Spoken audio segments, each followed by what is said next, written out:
আজানের পূর্বে দুরুদ পড়া জায়েজ কিনা জানতে চাই। আজানের পূর্বে দুরুদের কোনো নির্দেশ নাই, দুরুদ হলো কখন? আজানের পরে। মেয়েরা পর্দায় থেকে চাকরি করতে পারবে কিনা, বিশেষ করে শিক্ষকতা। এক নম্বর কথা হলো, পর্দায় থেকে চাকরি তো মহিলাদের কিছু কাজ আছে মহিলারাই করতে হবে, দরকার আছে। গার্লস স্কুলে কি পুরুষরা পড়ানো উচিত? ওখানে তো মহিলারাই পড়ানো উচিত, সেটা ঠিক আছে।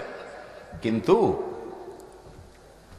আমরা সকালে বলছিলাম আল্লাহ তাআলা পুরুষদেরকে সৃষ্টি করছেন, তাদের ডিউটি হলো তারা পররাষ্ট্র মন্ত্রণালয়ের দায়িত্ব পালন করবে, আর মহিলাদের ডিউটি হলো তারা স্বরাষ্ট্র মন্ত্রণালয়ের দায়িত্ব পালন করবে। মহিলারা বাসার ভেতরটা দেখবে আর পুরুষরা বাসার বাইরেরটা দেখবে। এখন নারী অধিকার নামে মহিলাদেরকে বলতেছে, আরে ঘরে বসে থাকার আর সময় নাই, বাইর হও, সব লাফায় বাইর হয়ে যাও। তো বাইর হয়ে গেছে সব।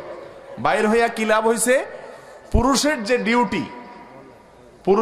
ডিউটি সেটা পুরুষের পাশাপাশি এখন মহিলাও করে, ঠিক না বেঠিক? আর মহিলার যে ডিউটি সেটা কি পুরুষ করতে পারে? মহিলা 10 মাস 10 দিন সন্তান গর্ভে ধারণ করে, এই ডিউটি কোনোদিন পুরুষ করতে পারবে? 2 বছর তার বুকে আল্লাহ তাআলা সন্তানের রিজিক দিছে, এটা কোনোদিন পুরুষ করতে পারবে? পারবে না। কোন সন্দেহ আছে? তাহলে মহিলারা যদি বাহিরে কাজ করতে যায়, তার ভেতরের কাজগুলা কি পুরুষ করে দিবে? সিস্টেম আছে কোনো? নাই।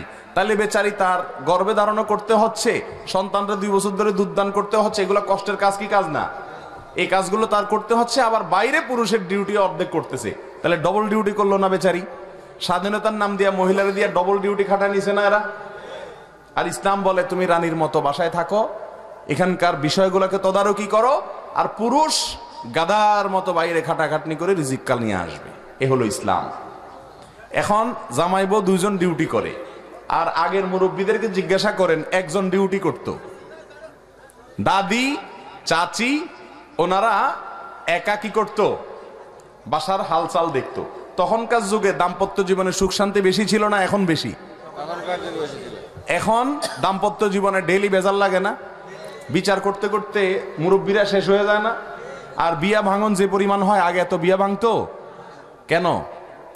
এখন পয়সা বাড়ছে, 2 জনে কামায়, 4 হাতে কামায়, জামাইও কামায় বইও কামায়, এর মাধ্যমে কল্যাণ সচরাচর নাই। তবে হ্যাঁ, কিছু কিছু কাজ তো মেয়েদের করতেই হবে, আর একান্ত নিরুপায় হলে মেয়েরাও কাজ করতে পারবে, কিন্তু সেটা অবশ্যই পর্দা পুশিদার সাথে।